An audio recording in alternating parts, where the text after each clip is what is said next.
Upon entering, I was met by a large display of Marine recruitment posters proclaiming various propaganda such as, "Once a Marine, always a Marine, Marine build men, Marines are the first to fight," etc.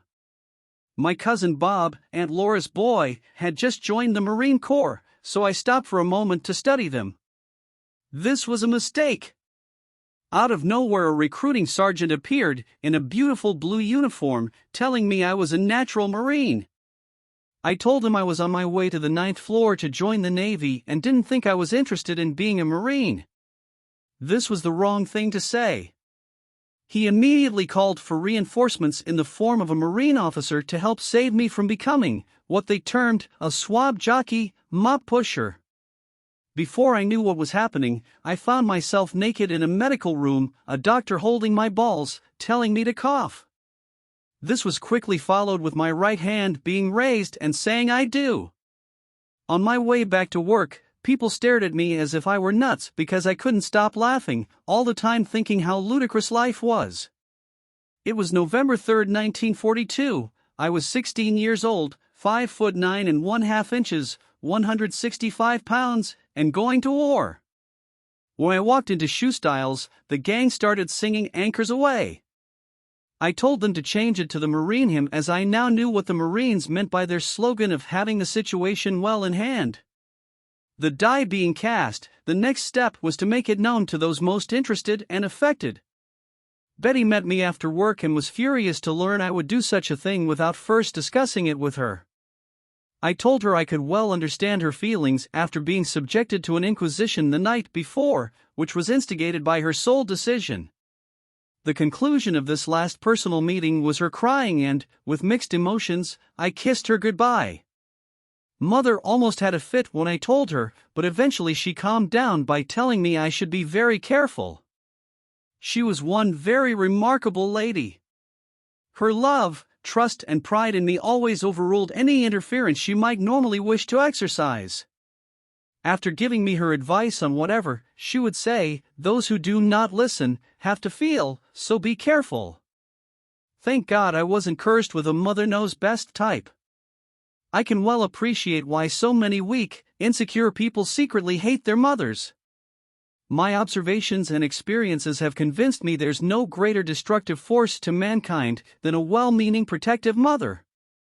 My friends at Tony's barbershop and Arata's said I was not thinking wisely. All wars were created by the powerful for the benefit of the powerful, and all coasts were passed to the common man and his breed. They told me when the smoke cleared everyone would be back doing business as usual, friend and foe alike. Their overall advice was for me to stay home and take advantage of all the money and broads that would be begging to be made. Privately, Tony mentioned the tremendous opportunities which would be available in black marketing. I said I was well aware of what they were saying and agreed fully, but I had to get away. Disappointed, they wished me well and asked that I drop them a line whenever I could. My friends at Frank Simon's 7 to 11 lounge felt quite differently. They were all red, white and blue and thought I was a real hero for volunteering to help protect America, and for which it stands, against the dirty guys. Knowing it pleased them, I let them think what they wished. My date of departure to San Diego's recruit depot was scheduled for Thanksgiving Day, November 26, 1942. The week prior to my leaving was party time. The gang at Arata's threw a banquet and gave me a shock and waterproof watch, plus some cash gifts. Arata insisted on taking me to his bank and arranging a trust account with the monies he had long been holding for me. The trust would be in the names of my mother and me, with him as trustee, and, if anything should happen to either one of us, Mom would be protected.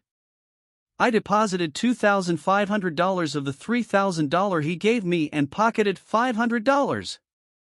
I could obtain whatever I wanted from the account by writing to him for it, and asked if it would be all right to tell my mother to contact him in case she needed anything. He replied of course it would be all right and wanted to know if he should check with her from time to time. Thanking him for his kindness, I said it wouldn't be necessary as I had secretly given her some funds that should last a while. The boys at Frank's 7 to 11 lounge gave me a gold Marine ring and held a 3-day bash that lasted until train time. After the party the first night, Frank dropped me and his girlfriend off at her apartment and told me to enjoy myself. I can't recall her name, but I remember her as a small, attractive 21-year-old girl who worked as a bank cashier. At first I was doubly reluctant, thinking she might not accept or appreciate being the token of his generosity and he might be offended if I rejected his unselfish gesture. She soon convinced me her relationship with Frank was based solely on mutual convenience. He was a true blue family man who needed extra and discreet sex. She was a working girl who needed extra and discreet money. This agreement sounded reasonable and workable because I had many similar arrangements with young ladies in my neighborhood.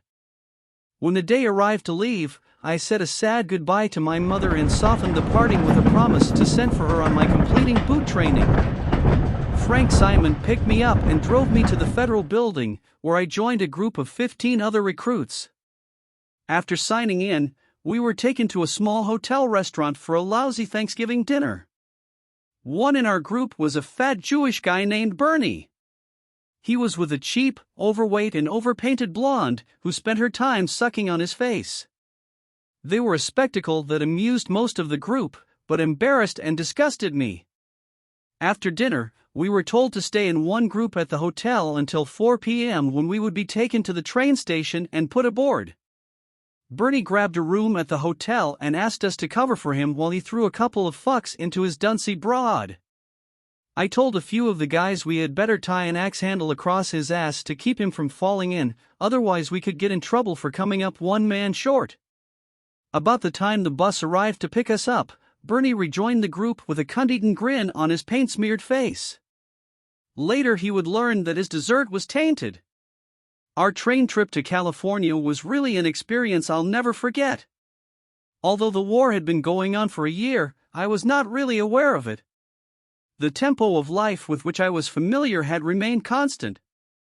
The people in my neighborhood were still fighting their war against poverty, and my fast buck friends were still on the hustle. Those traveling on the train were quite different. They seemed to be directly or indirectly connected in some way to the war. They consisted of service personnel, government and industrial representatives, and relatives of these people. Whatever the affiliation, most of them had the same attitude: live today, die tomorrow, that wars have a way of generating. During the entire trip west, the parties never ceased. The first night out I tried to get some sleep, because I was tired from engaging in a week of going-away celebrations, but was unsuccessful. Early that evening I tipped the porter to prepare the upper bunk I had been assigned and had just dropped off when loud laughing awakened me. Mad as hell, I stuck my head through the berth curtains to complain, and before I knew what was happening, my head was grabbed and an exploring tongue was thrust into my mouth. About the time I was having trouble breathing, my head was released and I saw that my attacker was a pretty, dark-haired girl, early 20s, and very drunk. She insisted I join her and her friends, and when I refused, she said, "All right then, I'll join you." So saying, she clumsily started climbing for my bunk. Seeing she was having trouble, her obliging and giggling friends lifted her up and pushed her in. That was some night! I don't know what it is about the clangorous sounds of a train that affects me so pruriently, but, whatever it is, I'm grateful. The next morning we were completely exhausted, but content. After washing up we met again and, over breakfast, got acquainted. Her name was Mary. She was married to a naval officer and had just spent a week with him on the East Coast, where he was stationed. They had been married for 4 months and she was returning to her home in Rosemead, California. I told her I was on my way to San Diego, where I was to undergo 6 weeks of Marine boot training and would like to see her again when the program was over. She said we should enjoy each other now, while we had the chance, because once the train reached Los Angeles, the party was over. Realizing it was a definitive situation, but also a pleasurable one, I accepted her conditions. Whenever I found myself in positions such as this where I had no control, I always remembered a passage from a poem I read when I was very young. It was about a poor, blind boy who said, "Let not that I cannot have, despoil my cheer of mind." The balance of the trip we spent enjoying the passing scenery by day, and each other by night. We finally arrived in Los Angeles, and the time for parting, married to her family's home in Rosemead, and me catching another train to San Diego. We kissed for the last time, wishing each other happiness, then she walked away, never once looking back. Thanks for watching. Please kindly consider subscribing the channel and like the video.